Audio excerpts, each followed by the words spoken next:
আজকের রেসিপি দেখেই বুঝতেই পাচ্ছেন, ফিরনি। তা আজকের আমি বানাবো ফিরনি। সামনে ঈদ উপলক্ষেই আমি এই রেসিপিটা বানাতে চলেছি। তো এই রকম শাহী ফিরনি কিভাবে আপনারা বানাবেন, অনেকে ফিরনি বানাতেই জানে না, কিন্তু আপনারা যদি এই রেসিপিটা দেখেন তাহলে খুব সহজেই কিন্তু বানিয়ে নিতে পারবেন। আর এতটা সুন্দর, এতটা ক্রিমি ভাব হয়, আপনারা একবার না বানালে তাহলে মিস করে যাবেন। অবশ্যই করে আপনারা এইভাবে বানাতে যদি চান তাহলে আমার রেসিপিটা শুরু থেকে শেষ পর্যন্ত একবার প্লিজ দেখবেন। তো কিভাবে বানাচ্ছি, প্রথমে আমি গোবিন্দভোগ চাল নিয়েছি, আর এই গোবিন্দভোগ চালটা আমি 2 ঘন্টা মতো ধুয়ে পরিষ্কার করে জলে ভিজিয়ে রেখেছিলাম। এরপর আমি এটা জল ঝরিয়ে নিয়েছি। এবার আমি এটা একটুখানি গুঁড়ো করে নেব। তো এই গুঁড়োটা হবে মিহি গুঁড়ো না, একটু দানা দানা মতো হবে। তো দেখেই বুঝতেই পারছেন আমি কেমন গুঁড়ো করেছি। তো এই রকম গুঁড়ো হবে কিন্তু। তো এইভাবে গুঁড়ো করে নিয়েছি। এবার আমি ওর মধ্যে কিছুটা লিকুইড দুধ দেব। এই লিকুইড দুধটা দেওয়ার কারণ হলো, যদি আমি ডাইরেক্ট চাল আমি দুধের মধ্যে দিই গরম অবস্থায়, তাহলে কিন্তু দলা পাকিয়ে যেতে পারে। তো দলা পাকিয়ে না যায় সেজন্য আমি এটা দুধ দিয়ে গুলে নিলাম। এবার এটা আমি যখন পায়েসের দুধ গরম হয়ে আসবে তখন দেব, তখনই লাগবে এটা। তো এটা আমি সাইডে বা সরিয়ে রাখবো। এরপর আমি গ্যাস অন করে গ্যাসের উপরে দুধ আমি গরম করতে বসিয়ে দিয়েছি। আমি একবার দুধটা কিন্তু ফুটিয়ে রেখেছিলাম, ফুটিয়ে মোটামুটি ঠান্ডা মতো হয়ে গেছে। তো একবার ফুটিয়ে রেখেছি। আমি এখানে 1 লিটার দুধ নিয়েছি।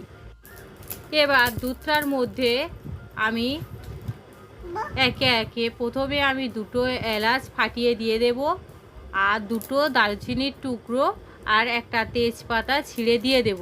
তারপর একটু মিশিয়ে নেব। মিশিয়ে নেওয়া হয়ে গেলে আমি অপেক্ষা করব দুধটা ফুটে আসার জন্য বা জাল উঠে আসার জন্য। দুধের জাল উঠে এসছে, এবার আবারও একটু মিশিয়ে নেব। এবার আমি দুধে ভিজিয়ে রেখেছিলাম চালের গুঁড়োটা, সেটা আমি ওর মধ্যে ঢেলে দেব। এবার তারপরে আমি আবারও মিশিয়ে নেব, কারণ এই দুধটা দেওয়ার কারণ, দুধে ভিজিয়ে রাখার কারণে কিন্তু আর দলা পাকবে না। যদি ডাইরেক্ট চালের গুঁড়োটা এর মধ্যে দেওয়া হয় তাহলে দলা পেকে যাবে, তাহলে ফিরনিটার মধ্যে গিলটি গিলটি ভাব হয়ে থাকবে। তো সেই জন্য আমি এরকম করে রেখেছি। অবশ্যই আপনারা এইভাবে করবেন। হ্যাঁ, এটা একটা টিপস কিন্তু। তো এরপরে মিশিয়ে নিলাম। এটা যেহেতু একটা মিষ্টি জিনিস, তার জন্য লবণ দেব একটুখানি স্বাদ মতো, তাহলে টেস্টটা আরও বেড়ে যাবে। আর তারপরে আবারও একটু মিশিয়ে দেব। আর যেহেতু চালটা একটু হালকা গুঁড়ো করে নেওয়া, তো সেজন্য অনবরত কিন্তু মেশাতে থাকতে হবে, সময়ে সময়ে, খুব বেশি মিনিটে মিনিটে এটা কিন্তু মিশিয়ে নিতে হবে, না হলে তলায়ও লেগে যেতে পারে আর ফিরনির কালারটা তখন নষ্ট হয়ে যাবে সেই জন্য। তো এরপরে আস্তে আস্তে যখন দেখা যাবে ফিরনির যে চালটা দানাটা মোটামুটি সিদ্ধ হয়ে এসছে, তখনই ওর মধ্যে থেকে আমি যে এই এলাচ, তেজপাতা আর দারচিনিগুলো আমি তুলে ফেলে দেব। এর ফ্লেভারটা আমার আর দরকার নেই, তো সেই জন্য এবার এগুলো আমি তুলে ফেলে দেব। এরপর ওর মধ্যে আমি আমন্ড বাদাম বা কাঠবাদাম কুচি করে নিয়েছি, সেটা দিয়ে দিলাম। এরপর আমি ভালো করে আবারও মিশিয়ে নেব। এবার আমি ওর মধ্যে চিনি দিয়ে দেবো। চিনিটা আপনারা মিষ্টি বুঝে দেবেন, যে যতটা মিষ্টি পছন্দ করে। আমি কিন্তু এখানে খুব বেশি মিষ্টি দেবো না, মিডিয়াম মিষ্টি আমি পছন্দ করি। আর খুব বেশি মিষ্টি হলে আমার টেস্টটা খুব ভালো লাগে না, সেই জন্য তো আমি এখানে 2 চামচ দিলাম। আরও যদি লাগে আরও একটু দেব। তো আমার আরও একটু কম পড়েছে, তো আরও 1 চামচ দিয়ে দিলাম। টোটাল আমি 3 চামচ, দেখতেই পেলেন যে সেরেলাক্সের যে চামচগুলো হয় না, ওই চামচ মেপেই আমি কিন্তু 3 চামচই চিনি দিলাম। এবার আমি একটা 10 টাকার আমুল স্প্রে দুধ বা মিল্ক পাউডার নিয়েছি, সেটা আমি পুরোটাই ঢেলে দেব। আর এই দুধটা কিন্তু এই সময়ই দিতে হবে। চিনিটাও যখন এরকম ঘন হয়ে আসবে, একদম মোটামুটি সিদ্ধ হয়েই যাবে, তখনই দিলাম। আর দুধটাও কিন্তু তারপরেই দিয়ে দিতে হবে। দেওয়ার পরে আমি ভালো করে মিশিয়ে নেব। আর এই সময় আঁচটা আমি প্রথম থেকেই আঁচটা কিন্তু মিডিয়াম টু লোতে রেখেছিলাম, কিন্তু দুধটা দেওয়ার পর একটু জোরে আঁচটা করে দিতে হবে কিছুক্ষণের জন্য, তাহলে দুধটা ফিরনির সঙ্গে খুব সহজেই মিশে যাবে। দেখতেই পেলেন একদম মিশে গিয়েছে।